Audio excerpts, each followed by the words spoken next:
नमस्कार, मैं हूं पूजा और आप देख रहे हैं हमारा न्यूज बुलेटिन। आइए शुरू करते हैं आज की बड़ी और अहम खबरों के साथ। और सीबीएसई 12वीं बोर्ड के वेरिफिकेशन और री इवैल्यूएशन के लिए आज से आवेदन प्रक्रिया शुरू हो रही है। वहीं टेक दुनिया में गूगल का सबसे बड़ा इवेंट गूगल आई/ओ 2026 भी आज से शुरू होगा, जिसमें जेमिनाई, एआई और एंड्रॉयड 17 जैसे बड़े लॉन्च देखने को मिल सकते हैं। ऑटो सेक्टर में स्कोडा अपनी नई इलेक्ट्रिक एसयूवी लॉन्च करने जा रही है, जिसकी रेंज लगभग 425 किलोमीटर बताई जा रही है। अब बिहार में आज से पंचायत स्तर पर सहयोग शिविर शुरू होंगे, जिनमें आम लोगों की समस्याओं का समाधान किया जाएगा। वहीं कैलाश मानसरोवर यात्रा के लिए आवेदन करने की आज आखिरी तारीख है। इसके अलावा गांधीनगर में आज से ब्रिक्स न्याय मंत्रियों की बैठक आयोजित होगी, जिसकी अध्यक्षता भारत करेगा। आइए शुरू करते हैं नौकरी की तैयारी कर रहे युवाओं के लिए भी बड़ी अपडेट है। सीआरपीएफ कांस्टेबल भर्ती के 9,175 पदों पर आवेदन करने की आखिरी तारीख आज है। वहीं गृह मंत्री अमित शाह आज छत्तीसगढ़ दौरे पर रहेंगे, जहां 4 राज्यों के मुख्यमंत्रियों के साथ सुरक्षा और नक्सलवाद को लेकर अहम बैठक होगी। दिल्ली पुलिस ने अंतर्राष्ट्रीय सम्मेलनों को देखते हुए बड़ा ट्रैफिक अलर्ट जारी किया है। कई रास्तों पर आज ट्रैफिक प्रभावित रहेगा। वहीं राजस्थान के खाटू श्याम मंदिर के कपाट 19 घंटे के लिए बंद रहेंगे। लिया है, यानी अब आम लोगों को रोजमर्रा की जरूरत के लिए ज्यादा पैसे खर्च करने होंगे। कंपनी के मुताबिक बढ़ी हुई कीमतें तुरंत प्रभाव से लागू कर दी गई हैं। प्रधानमंत्री मोदी का बड़ा संदेश। प्रधानमंत्री नरेंद्र मोदी अब सीमित काफिले के साथ नजर आए। बुधवार को पीएम मोदी सिर्फ 2 गाड़ियों के साथ बाहर निकले। आमतौर पर उनके काफिले में 12 से 15 गाड़ियां रहती थीं। पीएम लगातार देशवासियों से पेट्रोल और डीजल की बचत करने की अपील कर रहे हैं। गृह मंत्री अमित शाह और भाजपा अध्यक्ष जेपी नड्डा ने भी अपने काफिलों में गाड़ियां कम कर दी हैं। डोनाल्ड ट्रंप पहुंचे चीन। अमेरिकी राष्ट्रपति डोनाल्ड ट्रंप 8 साल बाद चीन दौरे पर पहुंचे हैं। बीजिंग एयरपोर्ट पर उनका भव्य स्वागत किया गया। इस दौरान उनके बेटे एरिक ट्रंप और बहू लारा ट्रंप भी साथ मौजूद रहे। रवाना होने से पहले ट्रंप ने कहा कि अमेरिका को ईरान युद्ध रोकने के लिए चीन की मदद की जरूरत नहीं है। सोना चांदी पर सरकार का बड़ा फैसला। केंद्र सरकार ने सोने और चांदी पर आयात शुल्क बढ़ा दिया है।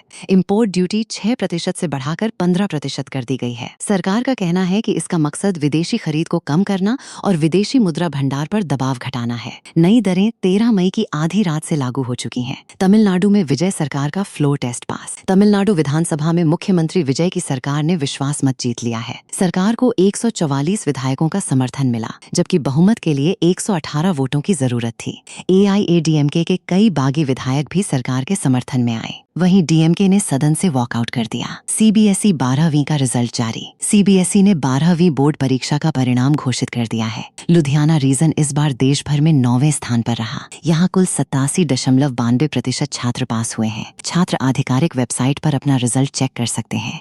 हंता वायरस के मामले बढ़े।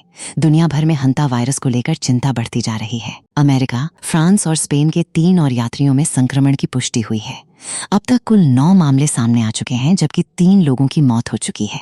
WHO ने जहाज से लौटे यात्रियों को 42 दिन तक आइसोलेशन में रहने की सलाह दी है। H-1B वीजा पर अमेरिका की बड़ी तैयारी। अमेरिका विदेशी कर्मचारियों के लिए सैलरी नियम सख्त करने जा रहा है। नई ड्राफ्ट पॉलिसी के मुताबिक H-1B वीजा धारकों की न्यूनतम सैलरी में औसतन 30% बढ़ोतरी हो सकती है। इस फैसले का असर भारतीय आईटी प्रोफेशनल्स पर भी पड़ सकता है। यूपी में योगी सरकार का नया निर्देश। मुख्यमंत्री योगी आदित्यनाथ ने मंत्रियों से सप्ताह में 1 दिन सार्वजनिक परिवहन का इस्तेमाल करने की अपील की है। उन्होंने कहा कि मंत्री मेट्रो, बस, ई-रिक्शा और कार पूलिंग का उपयोग करें। इसके साथ ही अगले 6 महीने तक विदेश यात्राएं टालने की भी सलाह दी गई है। मौसम का डबल अटैक। देश भर में मौसम के 2 अलग अलग रंग देखने को मिल रहे हैं। राजस्थान के बाड़मेर में तापमान 48 डिग्री के पार पहुंच गया है। वहीं यूपी, बिहार और महाराष्ट्र में आंधी और बारिश से 22 लोगों की मौत हो गई। मौसम विभाग ने कई राज्यों में तेज बारिश और तूफान का अलर्ट जारी किया है। किसानों के लिए बड़ी खबर। केंद्र सरकार ने 14 खरीफ फसलों के एमएसपी में बढ़ोतरी कर दी है। धान की एमएसपी 72 रुपए बढ़ाकर 2,441 रुपए कर दी गई है। वहीं तुअर दाल की एमएसपी में 450 रुपए की बढ़ोतरी हुई है। कर्नाटक में हिजाब पॉलिसी खत्म। कर्नाटक सरकार ने शिक्षण संस्थानों में लागू हिजाब प्रतिबंध को वापस ले लिया है। नई अधिसूचना के अनुसार छात्र छात्राएं अब यूनिफॉर्म के साथ सीमित धार्मिक प्रतीक पहन सकेंगे। नीट परीक्षा मामला सुप्रीम कोर्ट पहुंचा। नीट यूजी 2026 परीक्षा विवाद को लेकर सुप्रीम कोर्ट में याचिका दायर की गई है। याचिका में दोबारा परीक्षा कराने की मांग की गई है। सीबीआई अब तक 5 आरोपियों को गिरफ्तार कर चुकी है और जांच जारी है। शेयर बाजार में तेजी। आज शेयर बाजार बढ़त के साथ बंद हुआ। सेंसेक्स 50 अंक चढ़कर 74,609 पर बंद हुआ।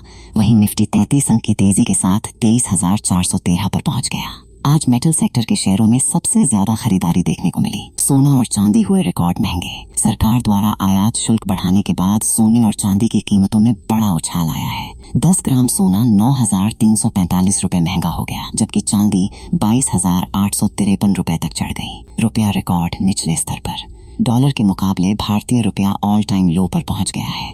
आज रुपया गिरकर 95.75 प्रति डॉलर तक पहुंच गया। विशेषज्ञों के मुताबिक इससे आने वाले दिनों में महंगाई और बढ़ सकती है। सुप्रीम कोर्ट की सड़क सुरक्षा पर सख्त टिप्पणी। सुप्रीम कोर्ट ने कहा कि भारत में लेन ड्राइविंग का सिस्टम ठीक से लागू नहीं है और यही सड़क हादसों की बड़ी वजह है। कोर्ट ने राज्यों को सार्वजनिक वाहनों में ट्रैकिंग डिवाइस और इमरजेंसी बटन लगाने के निर्देश दिए हैं। एयर इंडिया ने घटाई अंतर्राष्ट्रीय उड़ानें। एयर इंडिया ने जून से अगस्त तक कई इंटरनेशनल फ्लाइट्स रद्द करने का फैसला लिया है। बढ़ती फ्यूल कीमतों और कुछ देशों के एयर स्पेस प्रतिबंधों को इसकी वजह बताया गया है।